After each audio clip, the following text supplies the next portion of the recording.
Ayon naman po sa isang division ng Korte Suprema, kanila pong kinatigan yung dismissal ng multi-million peso damage suit na inihain ni dating Senador Juan Ponce Enrile laban sa isang dating kolumnista rin naman. Ah,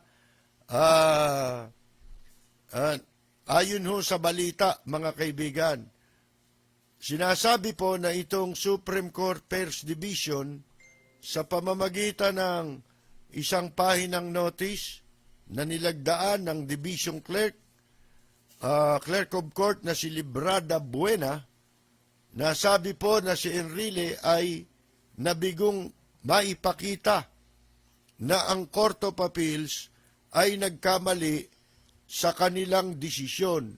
Ibig sabihin po, mulat sa pool, nung ihain po ito mag-file ng kaso sa hukuman, inabsuelto ng hukuman, mababang hukuman yung pong journalist at columnist, dati, babae. Pagkatapos, umapila si Senator Juan Ponce Enrile sa Court of Appeals. Pero, kinatigan ng Court of Appeals yung pong desisyon ng mababang hukuman. Mga kaibigan. At pagkatapos na mabasura yung apila ni dating Senador Juan Ponce Enrile sa Court of Appeals, tumakbo naman siya sa Korte Suprema. At eto na nga po, ang Korte Suprema ay naglabas na ng desisyon.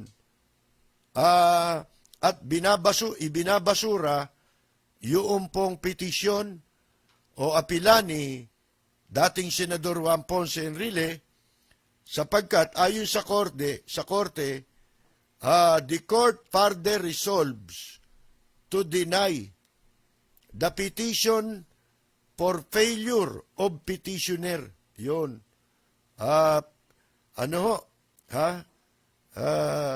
Ibinasura ito dahil nabigo itong petitioner na makapagpakita ng sapat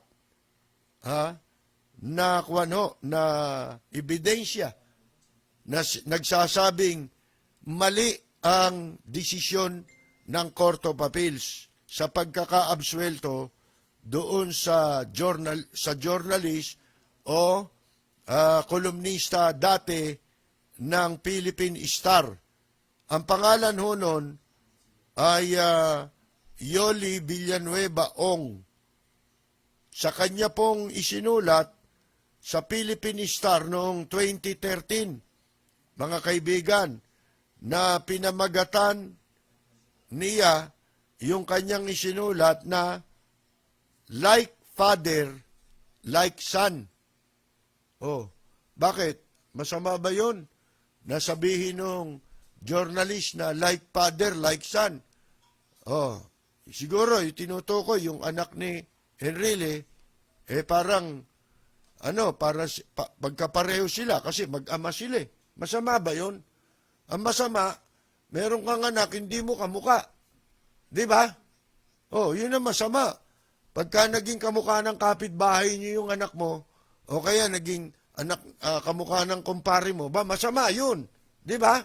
Pero like father, like son, sabi nga kung ano yung puno, di siyempre yun ang bunga. Alangan naman yung santol mamunga ng mangga. Di ba ho? Mga kaibigan, talagang itong mga politiko katulad nito mga nandyan, yung nagtatanghal ngayon na karnabal sa anong tawag dito? Kongreso, sa Kamara, mga kaibigan. Ayaw na ayaw nila. Yung binabanggit nila, yung mga na-involve sila sa mga controversy, pagkatapos ibinalita, ayaw pala nila yun. Yun ang lumalabas dun sa investigasyon O kaya merong mga nagdidemanda, pero alam ninyo, ang mga mauunlad na bansa, kamukha ng Amerika, bakit ho ba umunlad dyan? dahil sa demokrasya. At marami sa kanilang mga leader, mula pa sa simula, mula pa kila George Washington, mga kaibigan, sa panahon din nila, Thomas Jefferson, magkakasama yan mga kaibigan sila po ay naniniwala pare-pareho na ang gobyerno o ang isang bansa mas mainam pa na magkaroon ng malayang pamamahayag kung ikukumpara mo sa gobyerno. Mas mabuti pa, kahit walang gobyerno, basta merong press, mga kaibigan. Kesa naman, gobyerno na walang press. Yun po yun Yun ang paniwala nila. Mga matatalino yan, hindi naman sila ubra dun sa talino ng mga yun, mga kaibigan. Ang sabi ni Enrile, ginawa daw siyang katawa-tawa doon sa artikulo na yun nitong si Ong, na lumabas noong October 16, 2012 pala. Lumabas yun, October 16, 2012. Ang tagal na. 2020 na tayo. Sipin ninyo, ilang taon? 8 taon. Mabilis din yun, Kasi karaniwan sa mga libel case, inaabot ng bagay, pinakabata dyan, 10 taon. Inaabot siya ng hanggang 15 taon. Ang sabi ni Enrile, doon daw sa artikulo na yun na pinamagatang like father, like son, sinira ang kanyang mabuting reputasyon, integridad, at hinamak ang kanyang mga nagawa bilang isang elected public official. Ayon po dun sa kanyang reklamo, sa kanyang demanda. Ang hinihingi po sana doon ni Enrile na damages, abot sa 31.5 million. Laki Laki nang hinihingi. Kung talagang ang importante sa kanya, yung dangal, yung integridad niya, ba't ka maniningil? Yung tunay na dangal, walang katumbas na halaga yun, mga kaibigan. Sa kanila may halaga pa Ano ibig sabihin nun? Namimerwisyo kayo. Diba? Tsaka public official kayo, gaya ng sinabi natin. Marami ng desisyon yan, at yan din ang paniwala ng iba. Katulad sa mga legal luminaries, mga justices, sila rin ang nagsasabi niyan na ang mga public official, yung mga gumagalang rumirespeto sa opinion, sa mga karapatan ng tao na magpahayag, karamihan sa mga gumagalang dyan, hindi ho yan naniniwala sa mga kasong libelo-libelo. Si Mayor Lim na lang si Mayor Alfredo Lim na lang isang example na malimit kong ikwento sa inyo. Sapagkat sa kabila ng kanyang strong leadership na nakita naman natin kung gaano ka makatotohanan yung liderato at pagsiservisyo ni Mayor Alfredo Lim, hindi lamang mula sa pagiging alkalde niya, kung hindi pati sa lahat ng posisyon na kanyang hinawakan, simula nang siya maging public servant bilang pulis. Hindi ba? Kahit nung General si Lim, ang daming nalutas na kaso ni Lim. Yung iba nga, hindi alam ng publiko yun kasi hindi pa kilalang gaano si Lim noon. Pero nung naging general ng pulis si Lim, doon marami ang publiko naging aware sa mga accomplishment, achievement ni Mayor Lim, lalo-lalo na sa patas na pagpapatupad ng batas. Diyan nakilala si Lim di ba? Kaya nga nakilala siya dun sa sa kanyang sinabi na the law must be applied to all. Otherwise, none at all. Dami pa nga po muna rin. Mali niya English. Kaya mali ang English, tama naman yung ginawa niya. Di ba? Ang hirap sa atin Kumakapo na kasi, yan ang uso ngayon. Na trabaho ng mga troll. Ang pinupula nila, yung kapintasan mo. Pero, yung achievement mo, hindi nila, binabaliwala nila yon, mga kaibigan. So, eto kung talagang yung sinasabi ni Enrile, humihingi siya ng damages na 31.5 million doon sa nagsulat nung artikulo na yon, mga kaibigan. Ang sabi nga ng Pasay City Regional Trial Court, yung unang humawak nitong kasong ito, Branch 118, na nagbasura sa kaso ni Enrile o reklamo ni Enrile, ang sabi the court finds it improper to award moral and exemplary damages as well as attorney's fees in favor of plaintiff JPE. Nakita ninyo? Hindi raw hindi makatwiran na ma-award yung halagang yun na hinihingi para sa moral and exemplary damages, kasama na yung attorney's fees sa panig ng complainant na si Juan Ponce Enrile. Tsaka nakapagtataka, ubod ka ng yaman. Sabi ko nga di ba, mahalaga naman talaga sa tao yung dangal mo. Lalo na kung mabuti talaga reputasyon mo. Sa kasaysayan ni Enrile, merong mabuti, meron din masama. Di ba? Kaya hindi ka, ang mga public official kasi ngayon, tingnan nyo yung sa kongreso lang, yung ginagawang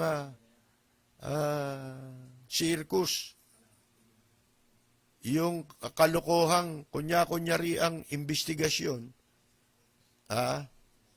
hindi naman in aid of legislation yun. May mabubuo ba silang batas dyan?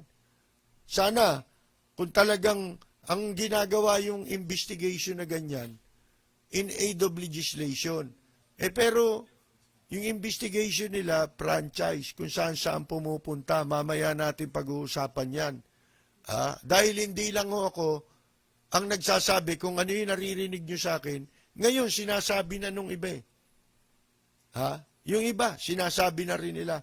Mamaya, sa ikalawang bahagi ng ating palatuntunan natin, mababanggit yan. Ngayon, yun nga, kung ang umasta ngayon ng mga public official, parang, taliwas na doon sa kanilang dapat gampanan tungkulin, mga kaibigan. Akala mo sila na malinis, At kailangan sila magdidikta kung anong gagawin ng journalist sa pagtupad ng kanilang tungkulin. Sila masusunod. Anong kalokohan yan, mga kaibigan? Di ho ba? Kaya ito, nakapagtataka, hingi ka ng 31 million damages sa isang mamamahayag. Hindi ko alam, hindi ko kilala kung sino yung ong na yun, mga kaibigan. Kahit ba may pera pa yun, di ba? Pero karamihan sa mga dinidemandan journalist, wala naman talagang pambayad.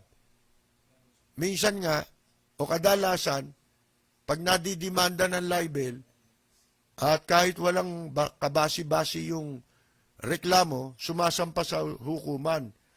Alam niyo, yung proseso ng judiciary dapat mabago Kasi po, malayong-malayo na ang proseso ngayon ng katarungan kaysa sa dati.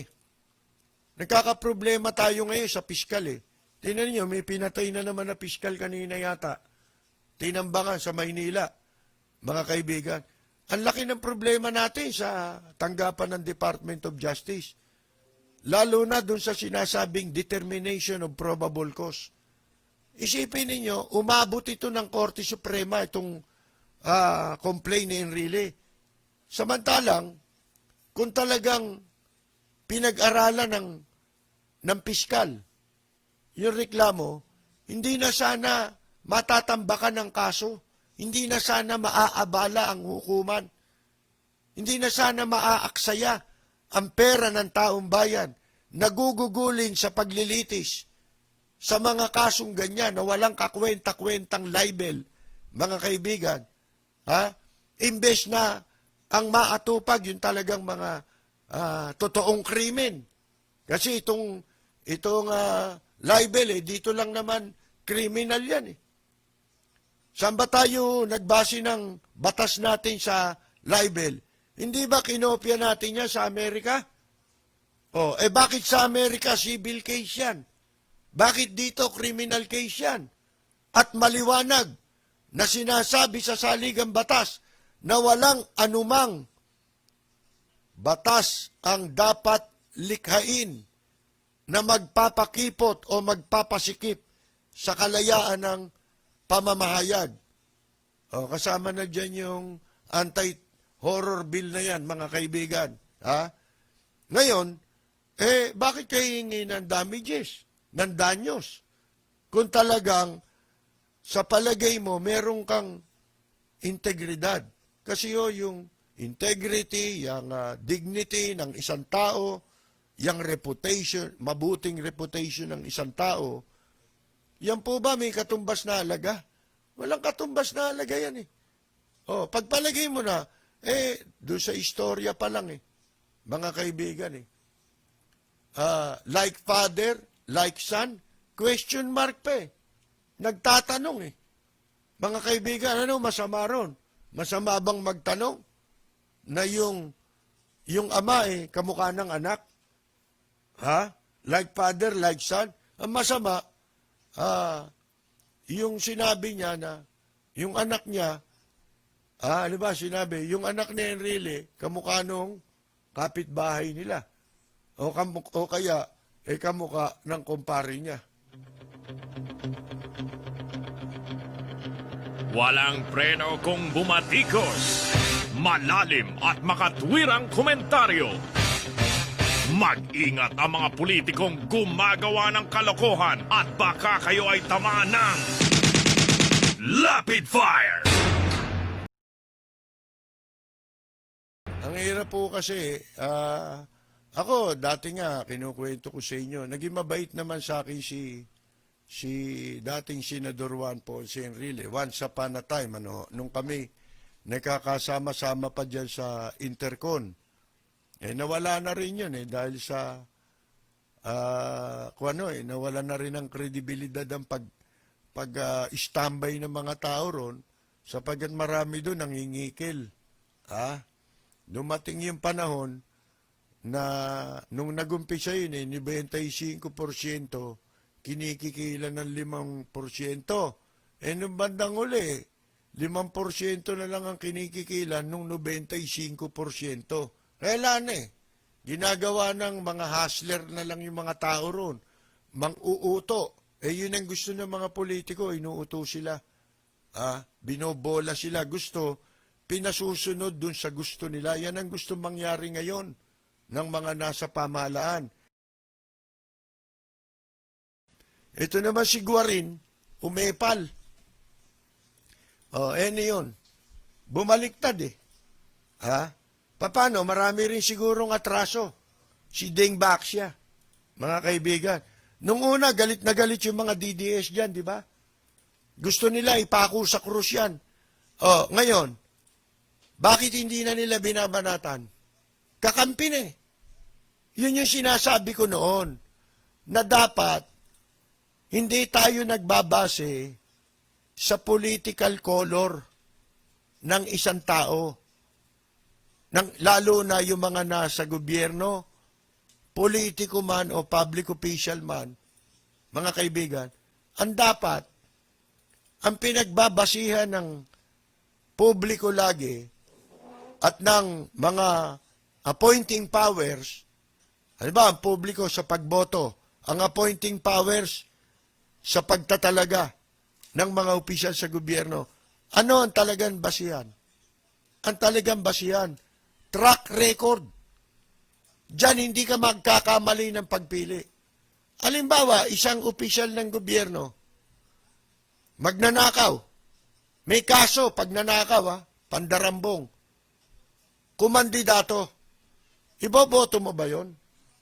Pag binoto mo, ang ibig sabihin lang, tumanggap ka ng pera. Ha? O kaya, gago ka talaga. Yun ang ibig sabihin nun. Oh. Tapos magrereklamo ka pag nakaupo na. Saan ba sila dapat hinahatulan? Dapat sa kanilang track record. Oh. Kaya yung kahit na nung ako bulag pa na naniniwala kay Presidente Duterte at hindi pa ako natatauhan, kamukha nga na sinabi ni Sharon Cuneta, hindi pa nagpapasalamat siya na untog siya. Inuntog niyo ako eh. Oh, bakit? Unang maninira sa'yo, yung mga DDS eh. Sipin ninyo yan, 2009 pa, Duterte, kung sino ba si Duterte sa Maynila? Kilala ba yan sa Maynila? Wala. Bakit ko na nalaman yung Duterte? Nagpunta ako ng Davao. Nakita ko ang peace and order. Okay naman. Okay. Pero hindi ko siya ganap na kilala. Sabi ko, ganito ang quality na dapat nagpapatakbo sa bansa. Yung pala, hindi. Nabigo na naman ako eh. Mga kaibigan eh. Nung ako, hindi pa na nauuntog, ano sinasabi natin? Kahit na ako, nung mga panahong maka-Duterte pa, mga kaibigan, lalo na nung naupo na sila, ano lagi nating ipinapayo? Tigilan na ninyo. Sabi natin, ikaw, Mr. President, wag mong papansinin ang mga batikos laban sa iyo. Sapagkat ganyan talaga sa politika. Walang administrasyon, hindi pwedeng administrasyon, walang oposisyon. Hindi pwede yun. Lalo na sa isang demokrasyang bansa. Huwag mong papansinin yan sapagkat merong mga babatiko sa iyo na ang gusto lang yan, madistract ka doon sa gusto mong ipatupad ng mga programa. Akala ko may programa. Wala pala eh. Programa pala sa harassment, meron itong mga ito eh. Mga kaibigan, yung pala baliktad. Tayo pala ang dinidistract nila dahil wala silang gagawin. Pagkatapos, tayo ang dinidistract sa pambubuli. Yung publiko ang dinidistract. Ano sabi natin nun? Tigil nyo na yan, yung mga dilawan-dilawan. Kasalanan ba ng tao kung maging kasama siya doon? Kung tutuusin mo, dilawan si Presidente Duterte, di ba? Hindi ba dilawan dati yan? Dilawan yan. Mga kaibigan, ultimo nanay niya, dilawan eh. Tsaka siya. Katunayan, noong 2010 election, sinoy-noy ang kinampanya niya. Kaya, hindi dapat yung kasi, yung partido na tinatawag nilang dilawan, hindi naman yun na maglilingkod sa tao eh. Hindi naman yun na magsisirbisyo, kundi yung taong iboboto mo. Walang kinalaman yung partido. Mga kaibigan. So, sabi ko nga noon, ano sabi natin? Yung tungkol kay Dilima. Ito, halimbawa, ginamit ko example. Halimbawa, di ba, ang dami naman nakaupo, ang dami naman nilang ina-appoint, dilawan din. Kamukha ni Presidente Duterte na dating dilawan. Nanalo lang sa PDP laban, di na siya dilawan. Noong si yan si Dilima, nakakulong. Kung halimbawa, bibigyan ko kayo ng isang senaryo. Halimbawa, si Dilima, nagpahayag na ng kanyang suporta kay Presidente Duterte. Ibig ba sabihin, hindi na siya dilawan? Mga kaibigan, tatanggapin nyo ba yon? Na wala na siyang kasalanan. Ibig sabihin, pagka sumama sa inyo, wala nang kasalanan. Makasalanan ng tao pagka hindi naniniwala sa inyo. Ganun ba yon? Katulad dito, si Garin, mga kaibigan. Ano tawag mo dyan? Oh, hindi ba dinidikdik nyo yan araw-araw sa social media?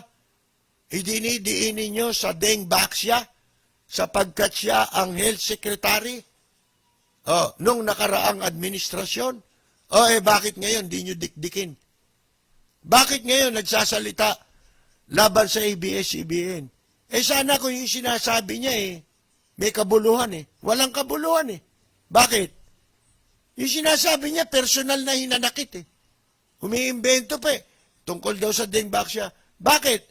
Yung ABS-CBN lang ba naglabas laban sa Deng Baxia? Lahat naman ng media.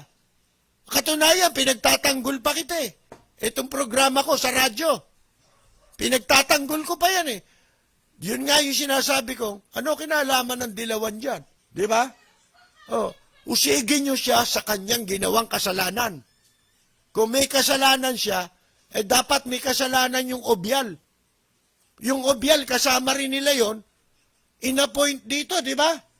Unang na-appoint sa Department of Health yun. Pero yun, naging kasama nila, ayaw nilang tawagin Dilawan. Ngayon, tatawagin nyo pa ba Dilawan?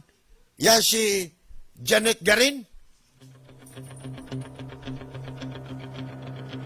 Walang preno kung bumatikos.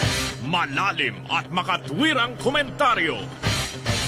Mag-ingat ang mga politikong gumagawa ng kalokohan at baka kayo ay tamaan ng Rapid Fire! Pero kung ginagamit nyo yan para matakban ang lahat ng kapalpakan, ang lahat ng pagkukulang, ang mga hindi maipaliwanag na pondo na hindi makita ng taong bayan, hindi naramdaman ng taong bayan. Sabi nga ni Ramon Ang, nagpatayo sila ng kanilang sariling testing center. Magkano bayad? 2,500. Sa pangkaraniwang ospital, pinakamababa, 5,000. Maabot ng 10,000, 7,000, may 5,000. Paano anyang makakapagpa-testing ang tao? Diba? Kung mahirap ka lang. Meron pa ngang malungkot na balita, di ba? Yung isang jeepney driver na naglakad mula Caloocan City hanggang sa East Avenue. Sa opisina yata ito ng LTO, LTFRB, na para makakuha ng ipinangakong ayuda. Pagdating niya ron, hindi siya nakakuha ng ayuda, hindi siya kasali, disqualified daw siya. Sipin nyo, nilakad niya yun. Namatay na nung isang araw, yung tao. Matanda na. Sipin ninyo, bago namatay ang tao, wala man lang na itulong ang gobyerno sa kanya. Mga kaibigan, kung paano ang dinadanas ng mga kababayan nating OFW sa ibang bansa, wala man lang na itulong ang gobyerno. Namamatay. Kapag wala nang makain, ay nagpapakuha ng dugo. Pararatangan pa na naglalasingan lang daw yon. Ginagamit lang daw ang pinagbentahan ng dugo sa pagbili ng alak. Gayong bawal ang alak sa Middle East, sa Saudi Arabia. Specifically, mga kaibigan. At noon, ang balita, kaya may mga Pilipinong nakakabili ng alak. Ang nagpapasok ng alak, yung mga membro ng ating konsulada, ng foreign mission, ng embassy at saka ng consulate. Yung mga kasama yung mga polo. Sapagkat ang kanilang status ay diplomatic. Sila lang ang nakapagpapasok ng alak. At sila nagbubuyo sa mga Pilipino na maglasing para makinabang sila. Hindi bali mahuli ng pulis. Mga kaibigan, nung araw nagpapasugal pa yung mga hayop na yan. Nagdala pa ng mga mandaraya sa sugal. Idinayo nila ron. Tinulungan nila makapunta ron para linlangin ang mga OFW para ibuyo sa pagsusugal. Tapos lolokohin nung sila rin ang nagpapunta sa mga hustler sa sugal. Lahat ng kahayupang ginagawa sa foreign mission lahat yan. Gaano karami nagugutom? Patay! Kung hindi pa nagalit ang hari ng Saudi Arabia, malalaman ba natin na 300 mahigit na kababayan natin ang patay doon? Ni wala nakakaalam kung ano dahilan. Nalaman na lang. Hinihiling nila, iuwi nyo na ang mga kababayan ninyo diyan sa Pilipinas. Di ba? Anong klaseng gobyerno ito? OWA? Napakawalang yan ang ginawa ng OWA. Dating nilang sinasabi na mahigit 700 milyong piso ang pondo ng OWA. Ngayon sinasabi, ubos na raw. Mauubos na raw. Ngayon July. 18 billion daw ang pondo. Ano? Sino nagnakaw niyan? Nasundan namin ang kasaysayan ng OWA simula sa panahon ni dating Pangulong Marcos hanggang ngayon. Sasabihin nyo, 18 billion. Eto na lang. Kwentahin ninyo. Ilan ang umalis na OFW simula nung magkaroon ng OWA? Simula nung pasimulan yan, ang pangungulekta sa OWA. Hanggang ngayon. Hindi ba may pag-aaral nga? Hindi pag-aaral, kundi report. Ayon mismo sa website ng Philippine Overseas Employment Administration, ito'y years ago nung binabanata natin yan. Alam nyo, may batas na nagbubuwag sa OWA, POEA. Yung Migrant Workers Act of 1995. Nalihim po yan, inamyendahan. Dapat matagal na sarado yung mga yan Wala na dapat binabayaran ang ating mga OFW. Sinisingil ninyo ng bayad ang mga OFW nang wala naman kayong kapalit na serbisyo, kundi, tatawagin nyo lang na mga bagong bayani. Pero yung tamang serbisyo, wala. Katunayan, yung pera ng OWA, pera ng OFW yan. Walang karapatan ng gobyerno na waldasin yan. Trust fund yan. Katulad lang yan ang pera ng GSIS at ng SS. Ipinagkatiwala lang sa gobyerno yan. Ni minsan, wala pa tayong proyektong nakita na ginawa yung tanggapan na yan sa ilalim ng Department of Labor para sa direktamenteng kapakanan ng mga OFW.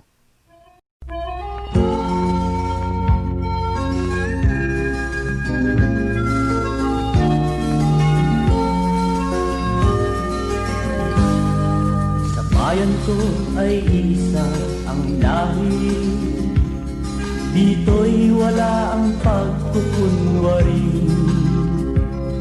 Hindi padadaig, sadyang kilala sa daigdig, may pagkakaisa sa bawat nais. Ang bayan ko'y punong-puno ng yaman, bakit ito'y kailangan pang iwanan? Hindi nga ba't anong sarap mabuhay ng buong ganap? Sa bayan mo, sumabit man yaong wakas. Dito sa bayan ko, lahat kami pantay-pantay. Walang nang aapit, ang pag-ibig ay tunay. Dito sa bayan ko, dito'y makikilala mo ang isang kaibigang nagmamahal sa'yo.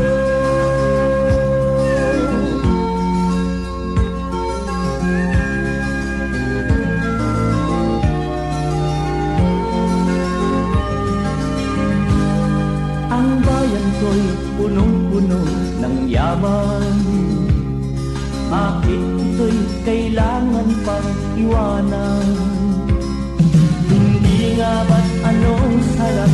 mabuhay ng buhay.